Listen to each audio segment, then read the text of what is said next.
ਦੋਸਤੋ इंज दियां साहीवाल ते जर्सी क्रास भरा गावां मंगदे ने। पहिलन गां है, मूंह होइए दोंदी है, पूरी दोंदी जिन्हों आखीदा, ठीक है। ते जान जुरत तगड़ी। खोल हाँ यार इनू जरा, खोल इनू करम वाली नू। गब्बन है लोशो पाई हले ने सोना लिबास वेखना गां दा ते रेट आई तुहानू एडा क सस्ता देना ना। तू आप कहना नादर भाईया जाफर लाती जे मजा कराता जे।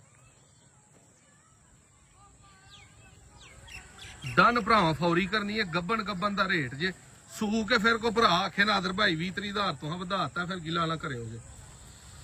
ते थन वेखना पूरा पावरी ते मुठ मुठ लगा है, ठीक है। चुआइयां दे विच पिछले भी सूक जिड्डे अगले मोटे पावरी ने एडे ही हो। छोटे छोटे सिंग ने, छोटा जिहा मूंह है ते क्रासां दा एडा मैनू कोई नहीं जे गावां दा पता पुता। मेरे ख्याल नाल ते जर्सी ते साहीवाल है, ठीक है। अगों कौनी भी होई ते जेडे भरा लैनी ओ आपे हिसाब ला ले। गां ते वे 8 लाख दी, लेकिन जेडे भरा ने अज फौरी डन करनी है। पहली तरीक है 7वां महीना 2025। 5,40,000 रुपये दे विचों 10 दा एक पाटा नोट नहीं जेड़ा दुकाने खड़ी है ते दुकानदार वापस कर देंदा, वो भी घट नहीं जे होना। जान जुरत दे विच पहिला ने दोंदी है, गब्बन है। 5,40,000 रुपये च मिलनी है। घाटे का 100 रुपया भी नहीं होना। 0324 81 82 000 ते फौरी राबता करना।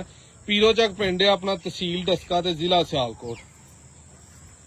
आउन तो पहलो WhatsApp ते राबता कर लो या फौरी बयाना घल के डन कर लो। थान पास की गारंटी।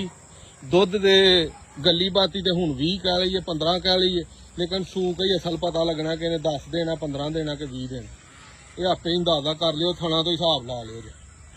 ते गर्मी करन दा जेड़ा ना वो धुप्पे रख के नू पट्ठे पाए ते धुप्पे च होयो।